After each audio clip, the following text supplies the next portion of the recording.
Let's keep it going for Josh. So I was told should introduce the next comic because of our names. And it's funny.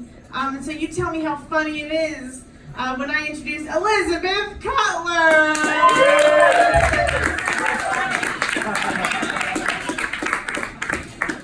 There's so much I have in common with people here tonight. This is so embarrassing.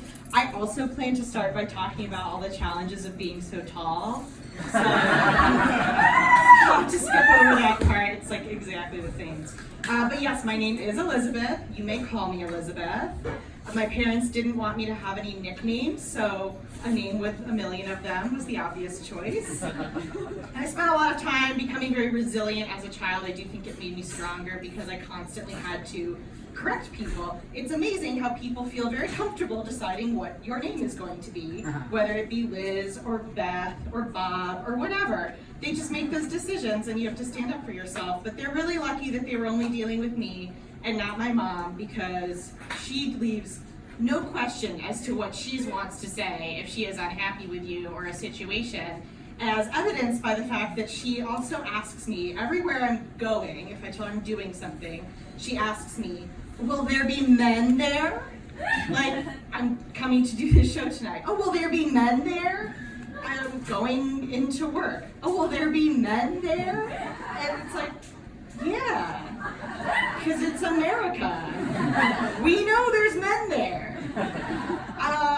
But, you know, I really think it's at the point where I could say, like, I'm going by the county jail. Will there be men there? Felony or misdemeanor? Can't be picky. You know? And it's hard to explain. I'm sure a lot of you have had this experience.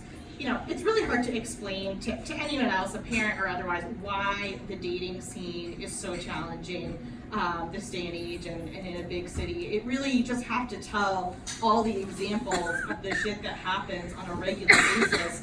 All true things that have happened to me in the last maybe year or so include the guy that hugged me, like greeted me by hugging me with one arm while he was still texting with the other, which was just weird. And the guy that described every single person in his family as a super fucking loser, except for himself, of course. The one that told me he had to cut the night short so he could attend a party in the honor of his ex-girlfriend's dead ex-boyfriend, which honestly sounded like a better time than the date, so but I was not invited.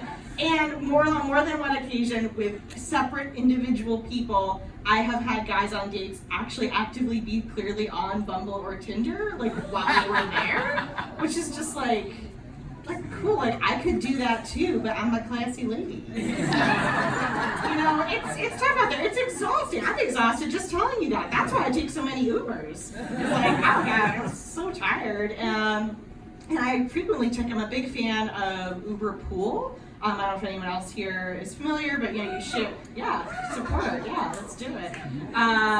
You share a ride with a couple other people, going the same general direction, and it's a little cheaper, so there's always like someone else, in the car. And it occurred to me that they should merge dating apps and rideshare apps so that then you pool with people you've matched with, and then it's like a little mini date where you get in the car to go to your destination with someone you've matched with, and then if you don't like them, you just get out and you go to Trader Joe's, which is what I do after most dates anyway. And there's other innovations that dating apps could take from rideshare apps, such as the on most rideshare apps you can, or all of them I think, you rate the experience on a scale of usually 1 to 5.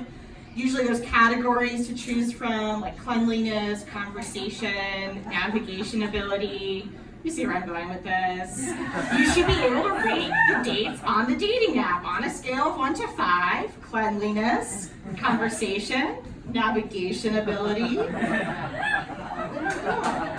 So there is one more thing I wanted to share about rideshare apps, which is I'm really glad that Uber now allows the drivers to message you within the app. Like if they want to tell you that they're outside or whatever, it shows up in the app. It used to show up as a separate text message, like just from a random phone number, which was very confusing the time that I looked down at my phone and I had a text that said, "I am here for you."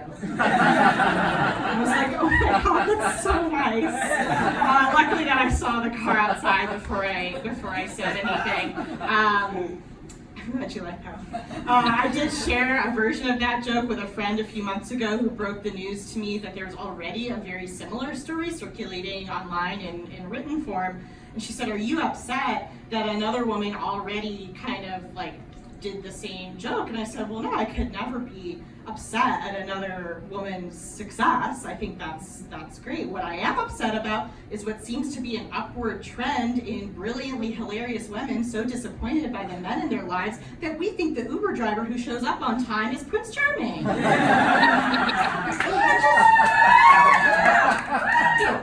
you. I like you. That's a review. That's cool. So, to sum up, dating is hard. It's a jungle out there. I like to do field research. I watch a long-running docu-series on what can happen in relationships. It's called Dateline. And it's a lot of cautionary tales. And the other night I was gonna, watch the next installment, and it started out by saying, woman goes online to find love, ends up murdered. And I was like, I don't need that negativity in my life. I'm gonna turn this off. And just then, Lester Holt, I swear to God, he looks me square in the eyes through the TV and says, "Elizabeth, you could be next." And I was like, Lester, thanks for getting my name right.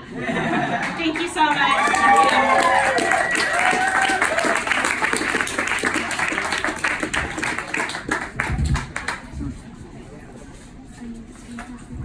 Elizabeth Cutler, everyone!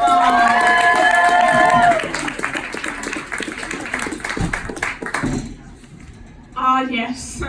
This microphone and I are becoming friends, and I'm very excited to introduce our next comic.